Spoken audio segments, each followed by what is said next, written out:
morning and welcome to Rose Red Homestead Micro Moment Monday, where we give tips and tricks in as short a time as possible to remind us about important things. Today we're going to continue with our Staying Safe series, and this was triggered by an article that I read in the AARP bulletin for June. It has some really good suggestions, and I'm adding some of my own. Jim says I look tired, and yes, I am tired, a little haggard looking, and it just goes with the territory of what's going on in our lives right now. We are very busy doing all kinds of things, and so much to do, not ever enough time, and many of you know how that goes as well. Anyway, today we're going to be talking about how we can be safe at home. And these are just a few reminders. There is nothing here that is earth-shattering, nothing here that is brand new. But because we are in a warmer time of the year, and many of these things will cross not just the summer, but all four seasons, and regardless of where we live. But sometimes in warmer weather, accidents are more likely to happen in certain areas, and that's what we're going to talk about. So first of all, power outages. Most of us are experiencing power outages, either long or short, due to rolling power blackouts, the high heat that is across our country right now, the demand on the grid, and repairs and breakdowns. And some of the things that AARP suggests that we have ready for a power outage include, first of all, water. Be sure that you have some water stored at your house, at least a gallon, preferably 2 gallons per person per day for about 3 days. When I was doing a video recently and mentioned that I store water in my extra canning jars, someone said, why on earth would you ever need to do that? Just turn on your tap. Well, I think that person probably is new to preparedness, but we always need to have water stored. It just makes sense in whatever container you can have. We have stored water before in pop bottles, and of course in our barrels we have 5-gallon water barrels that we store a supply of water in. We have to have water stored, especially with all of this heat. So go around your house. If you don't have water stored, gather up empty containers that you can fill with water. Even fill your bathtub if you have one. Then one of the things that they say is you're probably going to be eating things out of your pantry and what you have on hand. So that goes very much to preparedness and food security for having at least 3 days food supply. And you may want to be sure that it comes out of your pantry, because if the grid goes down for 3 or 4 days, we all might lose everything in our refrigerators. So we cannot necessarily count on fresh food. So have the kind of food that you can take from the cupboard and eat. And also a reminder to store a manual can opener, because electricity is not going to work. Then once that sun goes down, you need to have a light source. This is Jim's favorite flashlight.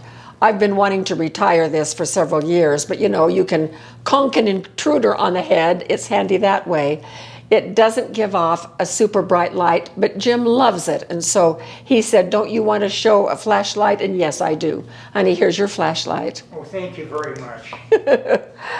We have a number of these little lanterns, which I just love.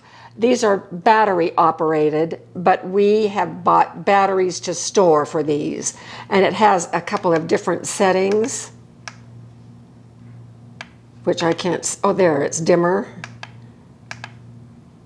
And blinks, drives me crazy. But we had a power outage just the other day, and we put one of these in every room that we were going to be in, and it was very, very helpful. Their advice is to skip candles when you are preparing for a power outage. Most home fires during power outages are started because of candles. And we've given warnings, although we've shown you how to do some emergency candles. We ourselves don't use them very often because we have other sources of light.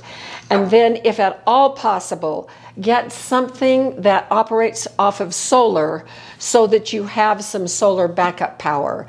This is our baby blue, we call it. It is a Bluetti, it is a solar generator. And we have 2 or 3 videos on, we have 3 sizes of these.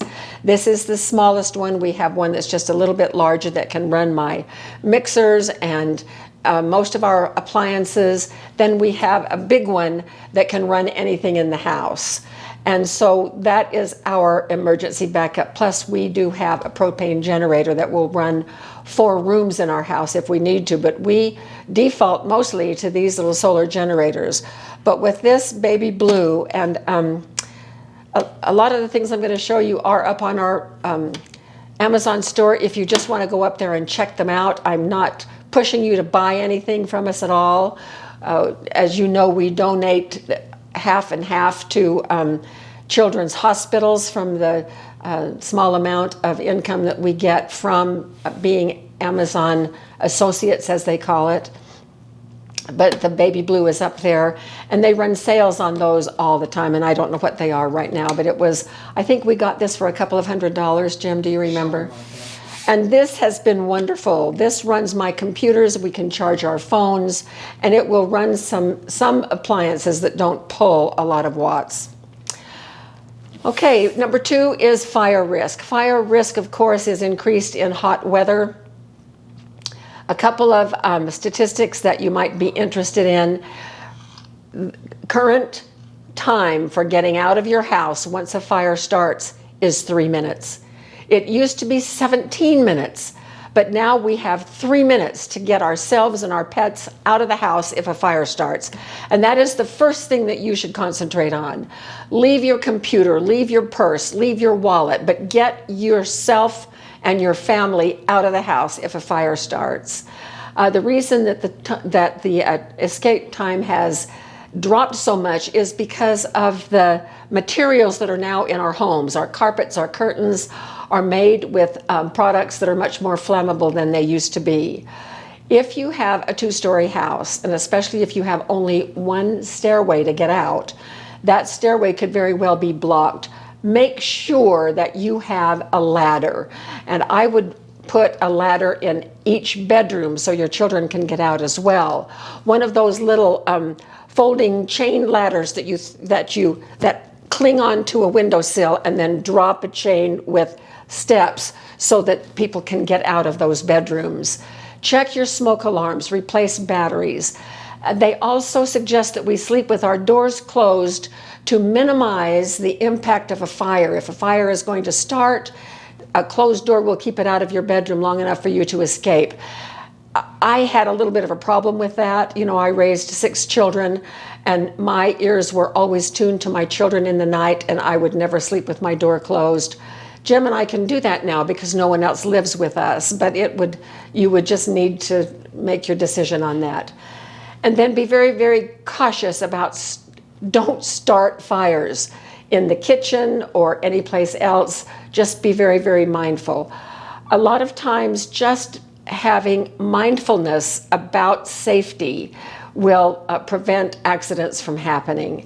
And that leads right in to one of their other topics, which was grill mishaps. When we grill burgers or whatever we're going to do outside, many of us have propane grills, which is the primary reason for grill fires.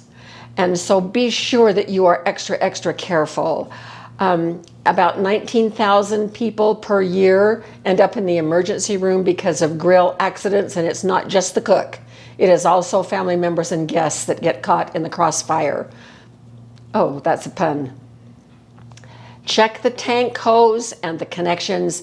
Jim is such a safety nut. He does that every single time, and sometimes I feel like rolling my eyes, but I shouldn't, because I'm sure that his precautions have been what has saved us. Keep your grill clean so there aren't any extra fires. And if you do have a fire, their suggestion is not to use a fire extinguisher on a gas grill fire, but rather smother that fire and get the oxygen, cut off the oxygen supply.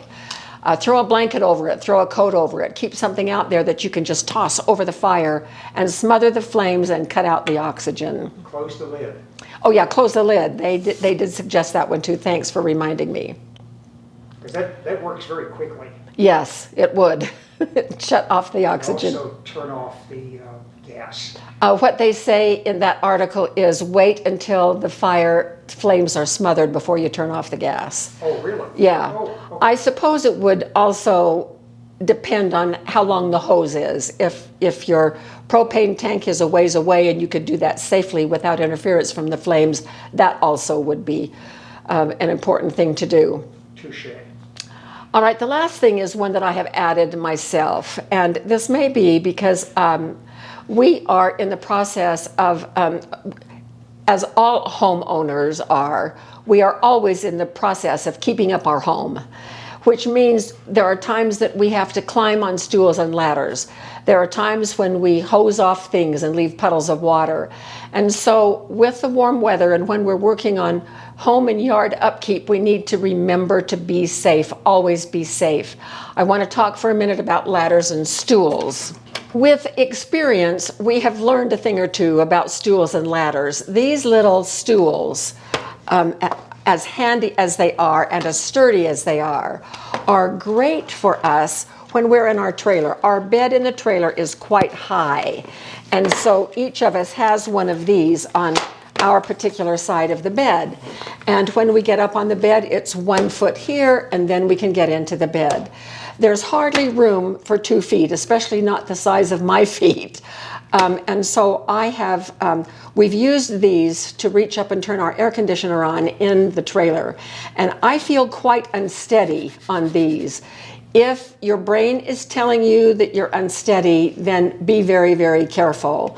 And pay attention to any warning that your body might give you on what it is that you are using. Also make sure that they are actually open to where they're stable. You need to check that out.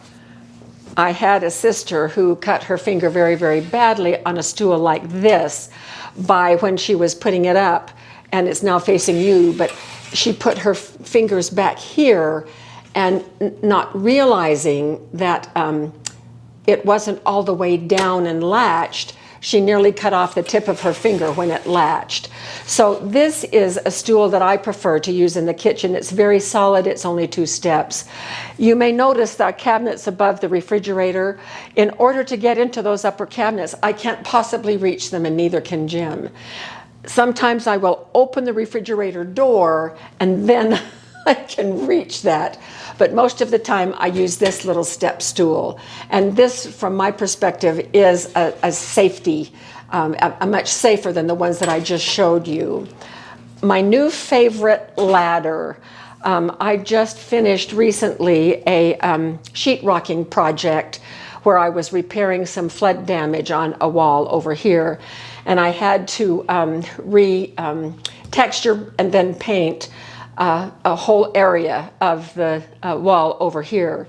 And so I don't like the regular A-frame ladders. I don't feel real secure on those. But look at this, what I found. I love this.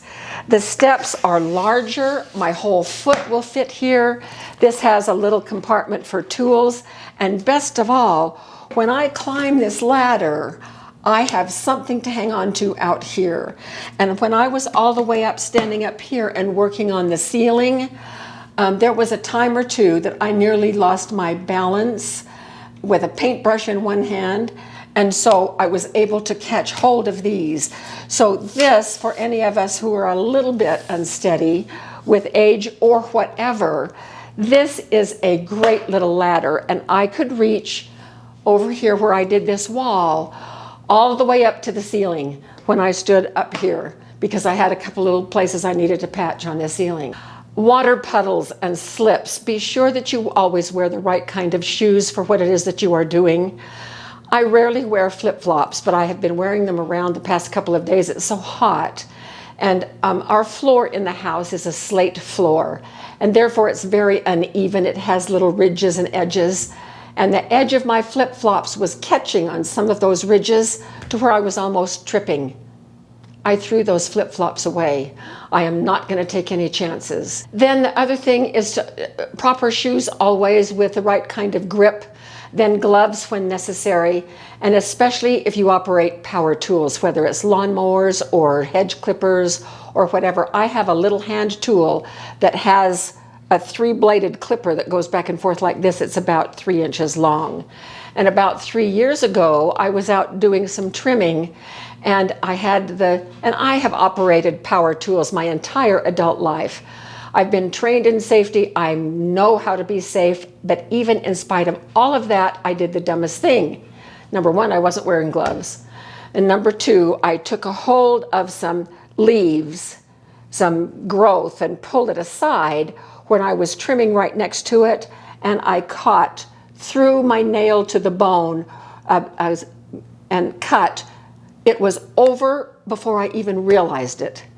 And it was amazing. It went right through the nail, right to the bone. It didn't bleed very much, but then it started hurting like crazy. So Jim took me down to the ER.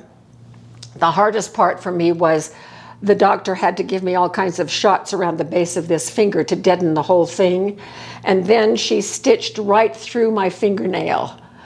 I couldn't believe it. I sat there watching. Notice that it's the middle finger that was damaged, and it has healed beautifully. There's no scar, no anything. You would never know. She did a fantastic job, but she wrapped it. She put a finger splint over it, then wrapped it, and then wrapped it again with bright, bright pink bandaging. And it was up to here and about this fat. So I was going around with this big old thing on my middle finger. It looked like I was flipping off the world. So. But at least you remembered it was there. Oh, yes, I did. So please, please be careful and keep safety in mind, especially around your home and yard. And I hope these reminders are helpful to you. It has been helpful to me to review. It's always good to review. So thanks for being with us on this Micro Moment Monday, and we will see you very shortly with another video.